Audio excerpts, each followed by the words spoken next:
ప్రేమ, ఈ వ్యామోహం, ఈ స్నేహాలు ఇవన్నీ మాయా. ఆడపిల్లల కొరకు ఒక ఆర్టికల్ వచ్చింది, జాగ్రత్తగా వినని చెప్తాను. ఈరోజు అమ్మాయిల యొక్క యాటిట్యూడ్ చెప్తున్నాను, జాగ్రత్తగా వినండి. సౌండ్ కొంచెం చిన్నది పెట్టి మొబైల్కి మెసేజ్ చేస్తుంది ఎవరికో. డాడీ చెప్తున్నాడు, జన్మదిన శుభాకాంక్షలు రా తల్లి అన్నాడు. అనుకున్నాను. మమ్మీ కూడా చెప్పింది, తల్లి, బంగారు తల్లి, జన్మదిన శుభాకాంక్షలు. అక్క హ్యాపీ బర్త్డే అన్నాడు. కేక్ కోయించారు. చక్కగా కోసిన తర్వాత నాన్న గిఫ్ట్ ఇచ్చాడు, పట్టుకెళ్ళి సీరియస్గా లోపలికి వెళ్ళిపోయింది. తండ్రికి అప్పుడే డౌట్ వచ్చింది, ఏంటి ఇంత సీరియస్గా లోపలికి వెళ్ళిపోయి తలుపు వేసుకుంది, ఎప్పుడు వేసుకొని కూతురు అనుకున్నాడు. Happy birthday my dear darling అని. అంతే, ముసుముసులు నవ్వుకుంటూ వెంటనే రిప్లై ఇచ్చింది, thank you so much, very nice. వెంటనే రిప్లై మాట్లాడుకుంటున్నారు. వాడు చెప్పిన హ్యాపీ బర్త్డే మెసేజ్ మాత్రం బాగా నచ్చింది. జన్మదిన శుభాకాంక్షలు అని చెప్పిన తండ్రి మాట పట్టించుకోలేదు. 3 నెలల తర్వాత, బాగా వినండి, 3 నెలల తర్వాత ఒకరోజు ఏమైందో తెలుసా? ఒక టేబుల్ మీద ఒక లెటర్ ఎగురుతూ కనబడ్డది. ఎందుకు అటు చూసేసరికి ఆ లెటర్ పైన ఒక ఫోటో కనిపించింది. ఆ ఫోటో చూశాడు, ఒక అబ్బాయి ఫోటో. అది మరలా టేబుల్ వైపు చూస్తే ఒక లెటర్ ఉంది. లెటర్ చదువుతున్నాడు. ఆ లెటర్లో ఇలా రాసింది, డాడీ. అందుకే బైబిల్ ఏముంది తెలుసా? దుష్ట సాంగత్యం మంచిగా ఉన్న యవనస్తుల నడవడికిని ఖచ్చితంగా చెరుపుతుంది. మంచి వ్యక్తిని ఎవరినైనా పాడు చేస్తుంది. అందుకే దేవుడు ఏమన్నాడంటే, నిలబడొద్దు, నడవద్దు, కూర్చోవద్దు అక్కడ అన్నాడు. ఈ 3 సూత్రాలు ఎందుకు చెబుతున్నాడంటే, మీరు వెళ్ళాల్సిన మార్గము అది కాదు. చేస్తున్న పనులు చిన్నవి అనుకోకండి, అవి ఎక్కడికి ఎవరు ప్రాణాలు తీసేస్తారో తెలియదు. ఈ ప్రేమ, ఈ వ్యామోహం, ఈ స్నేహాలు ఇవన్నీ మాయా. ఆడపిల్లల కొరకు ఒక ఆర్టికల్ వచ్చింది, జాగ్రత్తగా వినని చెప్తాను. ఏం జరిగిందో చెప్పనా? ఒక పాప ఉందట, భలే వర్ణించాడు ఆర్టికల్లో. ఏమంటాడంటే, లోపల సీరియస్గా తనకంటూ ఒక సెపరేట్ ఒక రూమ్లో నిద్రపోతూ ముస్కార దుప్పటి కప్పుకొని మొబైల్ సౌండ్ తగ్గించుకొని. ఈరోజు అమ్మాయిల యొక్క యాటిట్యూడ్ చెప్తున్నాను, జాగ్రత్తగా వినండి. సౌండ్ కొంచెం చిన్నది పెట్టి మొబైల్కి మెసేజ్ చేస్తుంది ఎవరికో. ఈలోపు ఏదో శబ్దాలు జరుగుతున్నాయి బయట. ఆయన పట్టించుకోలేదు. ముసిముసి నవ్వులు నవ్వుకుంటూ అవతల వాళ్ళకి రిప్లై ఇస్తుంది, హాయ్, బాయ్, తిన్నావా, అది ఇది, స్నానం చేసావా, ఇవే కదా మెసేజ్లు ఉండే. ముసిముసులు నవ్వుకుంటూ మెసేజ్ ఆర్డింగ్ చేసుకుంటున్నారు. ఈ లోపల శబ్దాలు ఎక్కువయ్యాయి. డోర్ దగ్గరికి వచ్చిందట. డోర్ ఇలా ఓపెన్ చేస్తే లైట్గా కన్నంలోని చూస్తుంది. నాన్న చేతులలో నలుముకుంటూ అటు ఇటు తిరుగుతున్నాడు వరండాలో. అటుగా వచ్చి మరలా తొంగు చూసేసరికి అమ్మ కూడా అక్కడే పక్కన నాన్న దగ్గరగా నిలబడి అటు ఇటు తిరుగుతుంది. తమ్ముడు గడియారం చేతితో పట్టుకుని అటు ఇటు తిరుగుతున్నాడు. ముగ్గురిని చూసింది. ఎందుకు ఎలా తిరుగుతున్నారు? ఎందుకు ఎలా తిరిగితే మనకెందుకు, మన పని మనం చూసుకున్నాం. మళ్ళీ డోర్ వేసేసి లోపలికి పోయి దుప్పటి కప్పేసుకుని, ఇది ఉంది కదా మొబైల్, ఇది తీసుకొని మరలా ముసిముసి నవ్వుకుంటూ హాయ్, బాయ్, ఇవి స్టార్టింగ్ జరుగుతోంది. ఈ లోపల శబ్దాలు ఎక్కువయ్యాయి. అమ్మా, బిందు, నాన్న పిలుస్తున్నాడు బయట నుంచి. తల్లి, ఒకసారి బయటికి రా అమ్మా. నాన్న ఎంత పిలుస్తున్నా పట్టించుకోలేదు. చరిత్రలో, సమాజంలో ప్రస్తుతానికి జరుగుతున్న పచ్చి నిజాలు ఇవన్నీ. అమ్మ బిందు, బయటికి రారా తల్లి అంటే, చాలా ఇసుగ్గా ఉంది అమ్మాయికి. ఎందుకు? చాలా బిజీ ప్రోగ్రాంలో ఉంది కదా. మళ్ళీ దుప్పటి కప్పేసుకుని మళ్ళీ సీరియస్గా, అమ్మ బిందు అని ఈసారి తల్లి, ఈసారి అక్క, బయటికి రా అక్క. ముగ్గురు ఊరికే పిలిచేసరికి ఏం జరిగిందని ఇసుక్కుంటూ బయటకు వచ్చింది. మొబైల్ పక్కన పెట్టేసి దుప్పటి కప్పేసి బయటకు వచ్చింది. వచ్చిన వెంటనే అలారం మోగిన వెంటనే డాడీ చెప్తున్నాడు, జన్మదిన శుభాకాంక్షలు రా తల్లి అన్నాడు. అనుకున్నాను. మమ్మీ కూడా చెప్పింది, తల్లి, బంగారు తల్లి, జన్మదిన శుభాకాంక్షలు. అక్క హ్యాపీ బర్త్డే అన్నాడు. కేక్ కోయించారు. చక్కగా కోసిన తర్వాత నాన్న గిఫ్ట్ ఇచ్చాడు, పట్టుకెళ్ళి సీరియస్గా లోపలికి వెళ్ళిపోయింది. తండ్రికి అప్పుడే డౌట్ వచ్చింది, ఏంటి ఇంత సీరియస్గా లోపలికి వెళ్ళిపోయి తలుపు వేసుకుంది, ఎప్పుడు వేసుకొని కూతురు అనుకున్నాడు. సరే ఈ మధ్యకాలంలో ఎక్కువ క్లాసులు, ఎక్స్ట్రా క్లాసులు, ఎన్నో ప్రాజెక్ట్ వర్కులు, ఎన్నో కూతురు ఈ మధ్య ఎక్కువ చదువుకొని నలిగిపోతుంది కదా, రెస్ట్ లేదేమో, నిద్ర వస్తుందేమో అనుకుని తండ్రి కూతురి మీద నమ్మకం. ఇలాంటి అమాయక తల్లిదండ్రులు ఉన్నారు సమాజంలో. రెస్ట్ లేదు కదా, కూతురు రెస్ట్ తీసుకుంటుంది అనుకున్నాడు. డోర్ వేసేసింది, లోపలికి పోయింది. నాన్న ఇచ్చిన గిఫ్ట్ మంచం కింద గెరేసింది. మరలా మునిగిపోయింది. ఎందులో? మొబైల్లో మాట్లాడుతుంది. అప్పుడు ఒక మెసేజ్ వచ్చింది, happy birthday my dear darling అని. అంతే, ముసుముసులు నవ్వుకుంటూ వెంటనే రిప్లై ఇచ్చింది, thank you so much, very nice.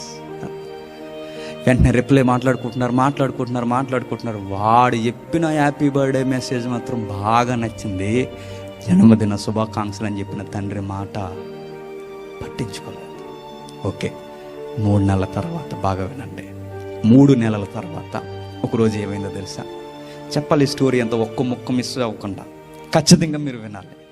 3 నెలల తర్వాత కూతురు లగేజ్ అంతా సర్దుకుని బయటకు వచ్చిన తర్వాత తండ్రి అడగలేదు. ఎందుకంటే ఏమో ఎక్కడికి వెళుతుందో, కూతురు కదా, తల్లి ఆగలేక అడిగేసింది, ఎక్కడికి వెళ్తున్నావే అని.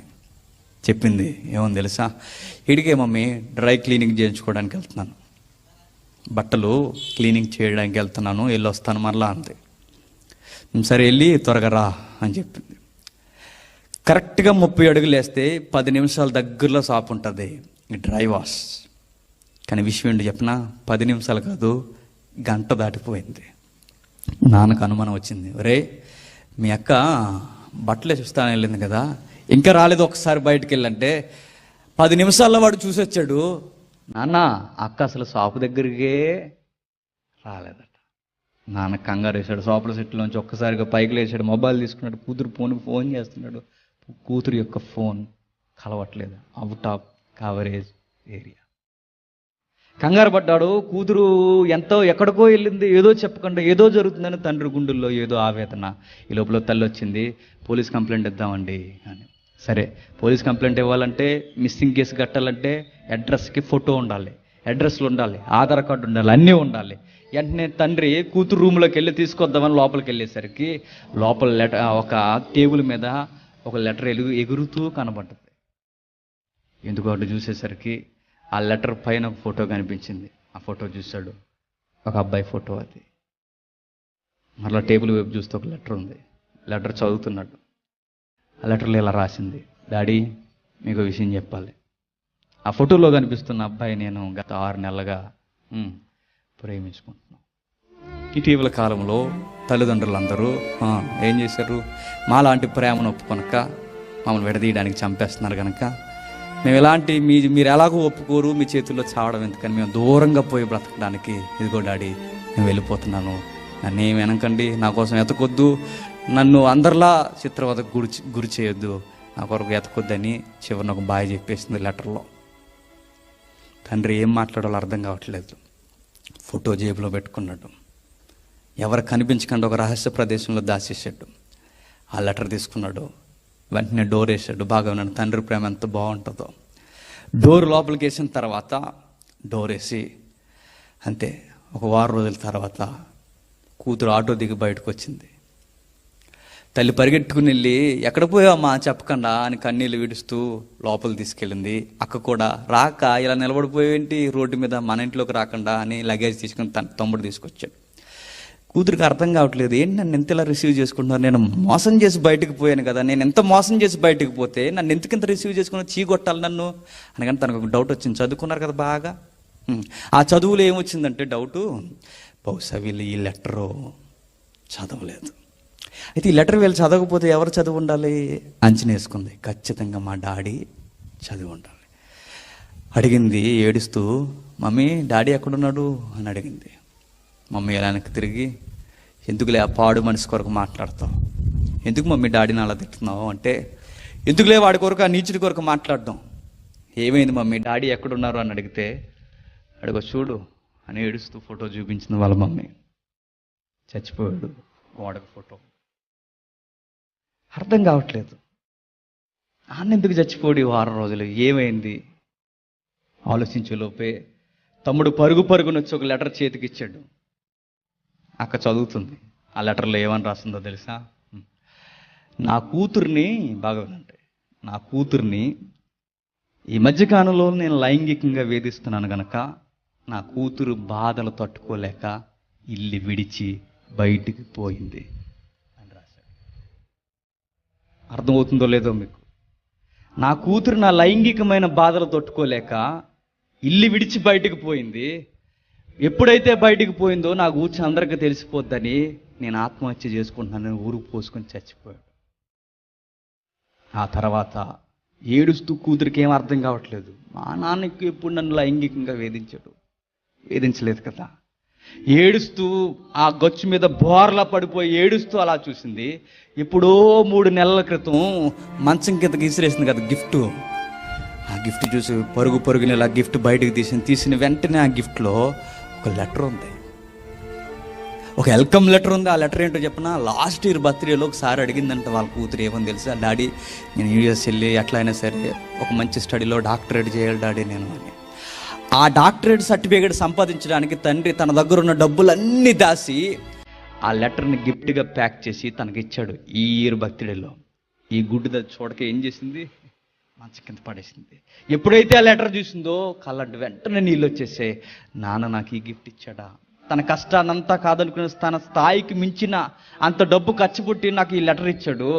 ఈ వెల్కమ్ లెటర్ నేను గుర్తించలేకపోయానని చెప్పి మరలా దాన్ని బయటకు తీసేసరికి ఒక లెటర్ కనిపించింది. ఇప్పుడు బాగా వినంటే ఆ లెటర్లో ఏముందో చెప్పనా? తల్లి బిందు, నువ్వు వస్తావని నాకు తెలుసురా.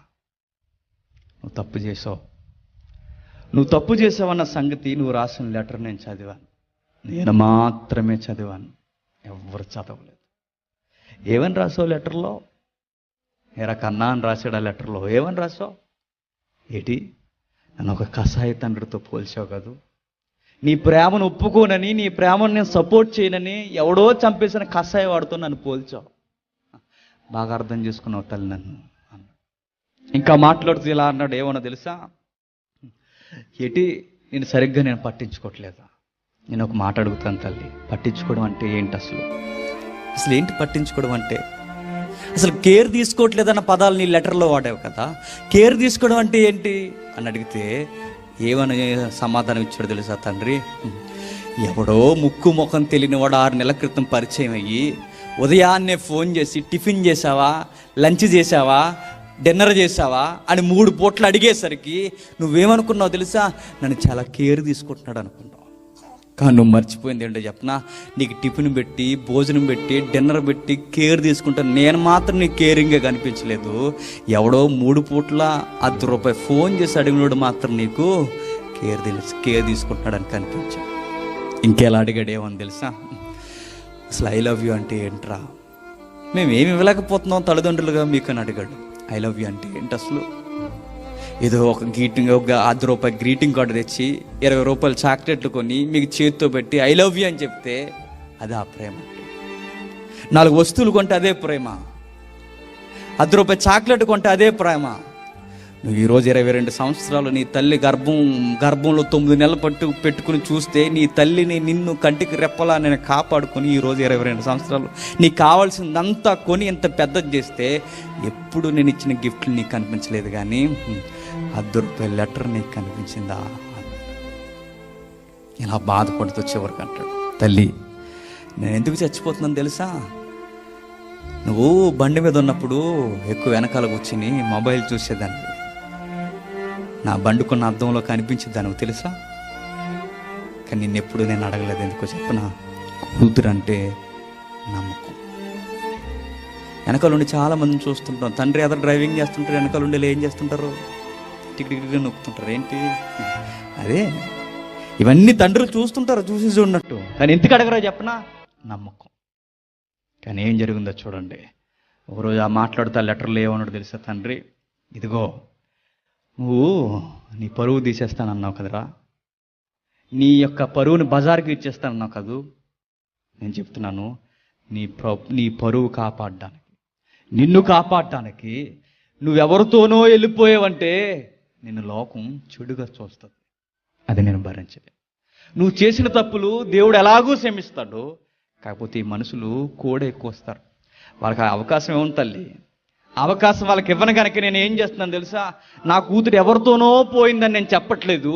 నా కూతురు నా వల్లే బయటికి పోయింది, నా కూతురు గౌరవపదమైన కూతురు అని చెప్పడానికి, నీ పరువు కాపాడడానికి, నిన్ను ప్రేమిస్తున్నాను గుర్తు చూపించడానికి, నీ కొరకు నేను చచ్చిపోతున్నాను లెటర్ రాసి చచ్చిపో. నిజానికి లైంగికంగా తండ్రి వేధించలేదు. కూతురు పరువు కాపాడ్డావు. నువ్వు తిరిగి వస్తావని నాకు తెలుసు, వాడు నిన్ను మోసం చేస్తాడని తెలుసు, నువ్వు మరలా బతకలేవని నాకు తెలుసు. నిన్ను బతికించడానికి నేను చచ్చిపోతున్నాను రా, అదిరా నీ మీద ఉన్న నాకు ప్రేమ అన్నాడు. కూతురులారా, మిమ్మల్ని అందరిని అడుగుతున్నాను, తండ్రులు ఎంతగా ప్రేమిస్తారండి కూతుర్ని. ఒక కవి ఏమన్నాడు తెలుసా? కొడుకుల్ని బయట పెడితేనట కూతుర్ని గుండెల్లో ఎట్టుకుంటారట తండ్రులు. వాడి కొడుకే కదా అలా ఉంటాడు. కానీ ఈ కూతురిని గుండెల్లో పెట్టి పెంచితే ఎదుగొచ్చిన తర్వాత ఏం చేస్తారు? అదే గుండెల మీద తన్ని బయటికి వెళ్ళిపోతారు. అర్థమవుతుందా ప్రేమ అంటే ఏంటో? అర్థమవుతుందా ప్రేమ అంటే ఏంటో? దీని ఎలాంటి పిచ్చి పనులు చేసింది కనుకే తన జీవితం పరువు తీసుకుని పడేసి నడి బజార్లో అవమానంతో నిలబడి. ఈరోజు యువతంతా చేసేది అదే.